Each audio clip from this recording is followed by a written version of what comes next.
At Oak Ridge's public school, we recognize that it's time to wake up and renew our vision for history education. We understood that if we changed our approach, we would increase student engagement, understanding, and empathy. This meant trying something different and having students learn in an innovative and modern way. The starting point was our Modern Learning Innovation Project. Our ultimate goal was to make the learning current, relevant, and meaningful to our students. In essence, we wanted to engage history learners through empathy. Through the use of storytelling, students listened to stories of residential school experiences and the mistreatment of Indigenous people. I know this is different for you. I know that you might be excited to be so closely engaged with your friends. But what I also need to mention, I may have failed to do so, is that your full attention and your total respect is needed for this exercise. You are moving around on the land and sharing it and talking to your neighbors and meeting people and living. I'm going to ask you now 10 seconds or so, move around on the island. And say hello to your neighbors. You lived in hundreds of nations. You fished and hunted and farmed. Each community had its own language, culture, traditions, laws, and governments. As communities, you often worked together and cooperated with one another. Like with all people, sometimes there was conflict. Before the newcomers arrived, one of the ways in which you, the original peoples, ended disputes was by making treaties. The land is very important to you. All of your needs: food, clothing, shelter, culture, your spirituality. Taught that everything on earth is to be respected. It's an important part of the culture and covers everything. That includes respecting yourself. Respecting yourself is one of the most important things my culture has taught me. Also, the land, water, plants, air, and animals are all very important to our culture and need to be respected. Without any of it, what would we be? According to the Indian Act of 1876 and the British North America Act of 1867, you and all of your territories are now under the direct control of the Canadian federal government. You will now be placed on reserves. Please fold your blankets until they are just large enough to stand on. More than 70% of the land set aside for us in treaties has been lost or stolen, and big companies are allowed to make lots of money from indigenous lands and natural resources. We, the indigenous people, get little but the pollution from any of the companies that doesn't respect the earth, and the future generations are left to clean up the mess. You may not leave your reserve without a permit. You may not vote. You may not get together to talk about your rights. You may not practice your spirituality or your traditional forms of government. If you do any of these things, you may be put in jail. You represent the First Nations that were divided when the border between the United States and British Canada was created. This border divides communities and cuts you off from each other. Please move to separate blankets. Under this federal government policy, all First Nations people who became doctors, teachers, lawyers, soldiers, or who went to university lost their legal Indian status. This was called being granted enfranchisement. First Nations teacher, lawyer, doctor, or veterinarian, so you've lost your Indian status and have left your community. Please step off the blanket. And I'm going to ask that we take another moment of silence to respect those who may have died.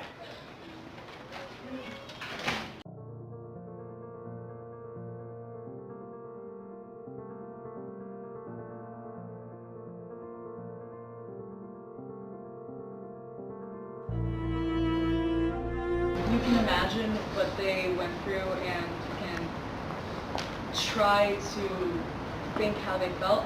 But an activity like this, it kind of gave you a more thought-provoking way to imagine or think about it, because you could literally see around you people being taken away, or your land being taken away. And it felt a bit more, I guess, realistic or a bit more heavy than just sitting there watching a video. And that's largely our intent with this project, is to open your eyes and ears and minds so you can start thinking about, wow, let's make sure that doesn't happen again. We took away that privilege today with the intention of you having empathy for what you experienced this morning. You're comparing a loss of recess to a loss of 500 plus years of culture, language, religion. This opportunity as a teacher to say, okay, the head's out of the sand, and I'm going to start looking around and use my ears and my eyes to find out what the real story is. What is our real history? And understand what humans did to other humans. That's what it boils down to. We have the future in it, right? We're part of history right now. So think about like 100 years from now, if someone did an exercise just like this, what's the next part of the story going to tell us? Are we going to be doing more unfolding of the blanket and making positive changes, or are we going to be going the other way?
How do you feel when your rights, freedom, privileges, and materials, such as recess time, are taken away from you and your peers? I felt like I didn't matter to other people, because if other people in different classrooms had different rights than I did, then I would feel not wanted or sort of cheated.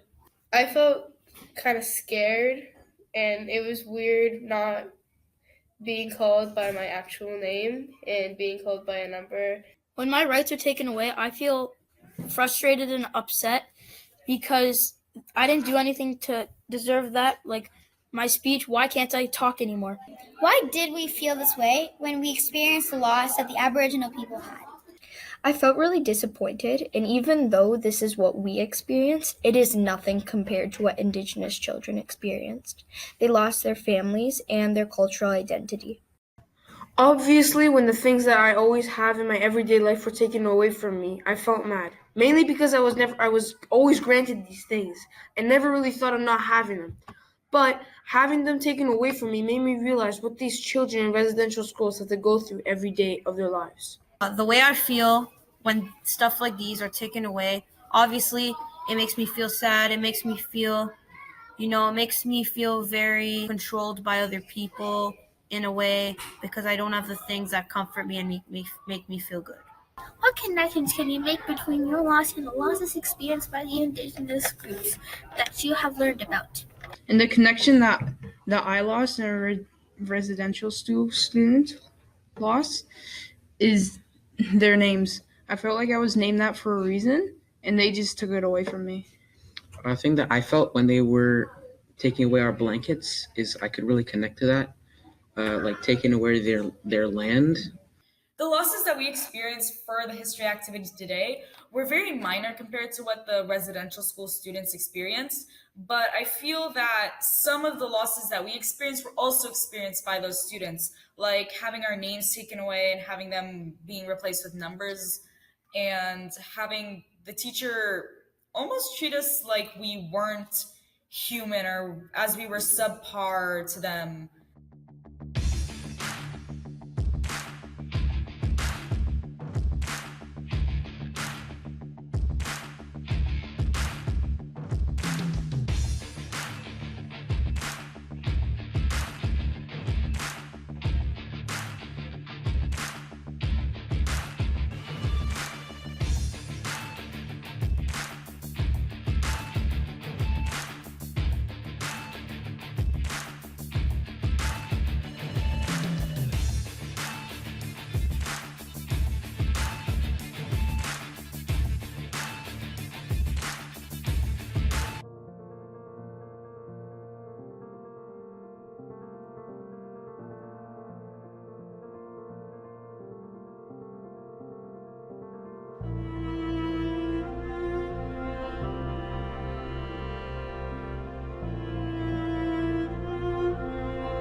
helpful. I think it's very useful and it's very good. My writing is really, really messy, and sometimes it's hard for people to understand what I'm saying. It's just easier to talk than write it down. Definitely saves time, more effective. And we can use our words. First off, the Flipgrid system is very good and saves time, and I would recommend it to others.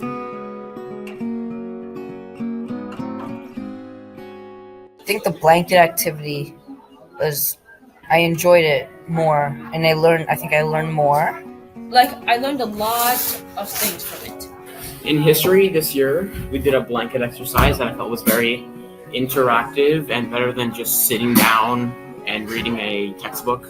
It was very sad, and we experienced how their land was taken away.